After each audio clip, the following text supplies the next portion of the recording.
Doctor Marang साहब का जो केस था वो आज भी रिप्लाई के लिए रखा हुआ था, लेकिन आज उन्होंने रिप्लाई नहीं दी और मंडे के लिए गया। मीनवाइल तो चूंकि ऑफ है, इस वजह से उन्होंने कहा कि मंडे को इसमें रिप्लाई अलोंग विद एविडेंस वो करेंगे, पेश करेंगे केस में। तो उसी दिन उम्मीद भी है कि वो रिप्लाई भी लेकर आएंगे और उसके साथ एविडेंस जो उनका है, डॉक्यूमेंट्री एविडेंस, वो भी पेश करेंगे। और हमने उस दिन भी इस्तदा की थी, आज भी हमारी इस्तदा है कि हम आर्गूमेंट्स के लिए तैयार हैं। दूसरा जो केस है वो शाजी सिबगतुल्लाह साहब और बीबर बलोच की हद तक है। डॉक्टर मारंग साहबा का अलग पिटिशन है, बाकी जो दूसरा पिटिशन है उसमें 4 हैं। तो उसमें एक डॉक्टर अमल बलोच की हद तक, जो बीबर बलोच के भाई हैं, उनके साथ उठाए गए थे, उनकी हद तक इन्होंने रिपोर्ट सबमिट कर दी कि गवर्नमेंट ने उनकी हद तक 3MP का जो ऑर्डर है वो विड्रा किया है और वो तस्दीक हो गई कि अपने घर पहुंच चुके हैं। तो हमने कहा कि उनकी हद तक हम पिटिशन को जो है प्रेस नहीं करते। बाकी जो उस पिटिशन में 3 रहते हैं और इस पिटिशन में एक डॉक्टर मारंग साहबा है, इसको हम प्रेस करते हैं कि आया वो विड्रा तो नहीं करेंगे, जो उनकी जेस्चर से लग रहा था बातों से कि इन चारों की हद तक वो कंटेस्ट करना चाहते हैं लीडरशिप की हद तक। तो हमने कहा कि जी ठीक है, रिप्लाई एविडेंस लेकर आया और उसमें फिर आर्गूमेंट्स करते हैं, मेरिट पे कोर्ट डिसाइड करें। एविडेंस इनके साथ और कुछ भी नहीं है, ज्यादा से ज्यादा बैक डेट्स में इन्होंने कोई FIR की है, 5 FIRs वो लेकर आए थे, वो होंगे इनकी एविडेंस, या कोई एलिगेशंस होंगे जिसमें हमारी जो पॉलिटिकल एक्टिविज्म है वो तो दुनिया के सामने है कि ह्यूमन राइट एक्टिविस्ट हम हैं, राइट एक्टिविस्ट हैं, हमेशा से हम करते हैं। जो मिसिंग पर्सनस की हद तक है, एक्स्ट्रा जुडिशियल किलिंग की हद तक है, इन्फोर्स्ड डिसअपीयरेंस है, या फ्री एंड फेयर ट्रायल का मौका ना देना, कॉन्स्टिट्यूशनल राइट्स जो है, फंडामेंटल राइट्स उनकी हद तक अलाउ ना करना, वो तो हमारी एक्टिविज्म यहाँ पे भी सबको पता है, मीडिया को भी, कोर्ट्स को भी और दुनिया को भी। कहीं कोई तकरीर शायद लेकर आए, कोई स्पीच हो, कोई किसी प्रोग्राम का हवाला दे, इसके अलावा तो हम 100% श्योर भी है पहले दिन से कि हमारे खिलाफ ऐसा कुछ भी नहीं है जिससे ये साबित हो कि हमने कोई गैर आईनी और गैर कानूनी कोई इकदाम उठाया है। तो इसके अलावा कुछ भी नहीं है यूज किया जा रहा है। देखें, जो पिटिशन हमने पहले लगाई थी जिसमें नादिया बलोच जो है वो पिटिशनर थे, हमने पहले भी कहा है, हम आज भी कहते हैं, वो मेरिट पे डिसाइड नहीं हुआ।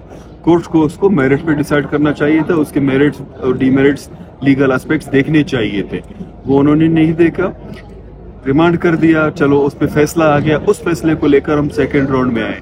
आज भी बार बार ये जेस्चर दिया जा रहा था, जैसे उस दिन आके एडवोकेट जनरल ने जो कच्चा पेशी थी काफी भी वसूल कर दिया और उन्होंने कमेंट भी की बिफोर द कोर्ट के हम इसमें पैरावाइज कमेंट्स और एविडेंस लेकर आएंगे।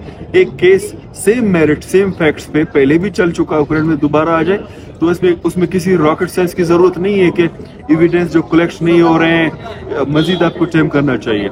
हमें जो लगा कि वो डिले टैक्टिक्स यूज करना चाह रहे, बार बार ये जेस्चर मिल रहा था कि बजाय मेरिट के इसको पॉलिटिकल नेगोशिएशन कहें या government negotiation table talk, gesture ये दे रहे थे कि जी उसकी तरफ लेके जाए, आप बैठे आपस में बैठे बातचीत करें, कोई मसला हल निकालें।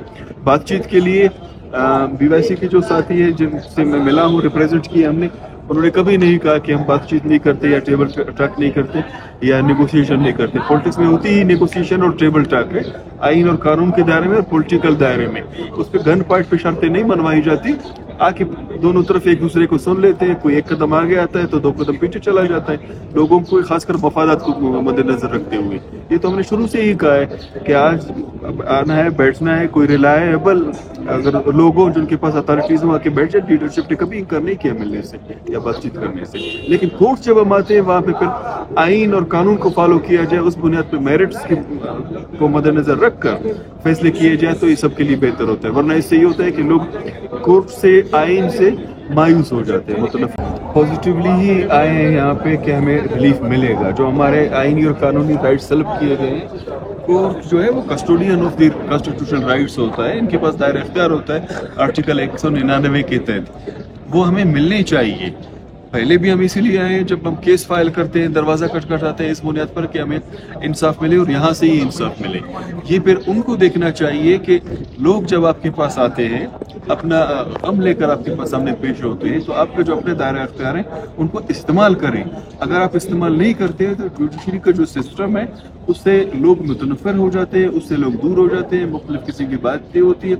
ये खुला के लिए भी ठीक नहीं है और जजेस के लिए भी ठीक नहीं है। वकला का ऐसा तक है, चलो आके अपना केस पेश करते हैं, अपनी हाजिरियां तो लगा लेते हैं, सामने फिर बेंच को भी देखना चाहिए कि केस क्या है, उसमें वकील जो है अपने क्लाइंट के तक किस हद तक रिप्रेजेंटेशन करके क्या मांग रहे हैं और मेरे उसमें दायरा इख्तियार क्या है, और आया उस दायरा इख्तियार में अगर दूसरी पार्टी लिंगर ऑन करना चाहता है, आप किसी को इस हद तक नेगोशिएशन अच्छी बात है, आप कंपेल ना करें उसको। अगर उसमें बिहाइंड दी बार रख के किसी को ये कहते हैं कि जी आ जाए टेबल टॉक करें, नेगोशिएशन करें, ये बेहतर था कि आप मेरिट पे डिसाइड कर लें। पॉलिटिकल लोग हैं, आप लोग जाने, गवर्नमेंट जाने, ब्यूरोक्रेसी जाने बैठते हैं, जो कुछ करते हैं वो एक पॉजिटिव चीज़ है, उस पर हमने नहीं कहा कि नेगेटिव चीज़ है। लेकिन इधर जो 45 दिनों से बिहाइंड दी बार बैठे हैं, उनकी जो राइट्स डिप्राइव की गई, ये कोर्ट के लिए हमेशा सवालिया निशान रहेगा। हमने बार बार कहा है कि इस हद तक उनको रिलीफ देना कि हमें सलाखों के पीछे रखें और उस पर कोई बात ना करे, उसको कोर्ट ना सुने, ये एक अच्छा साइन नहीं है।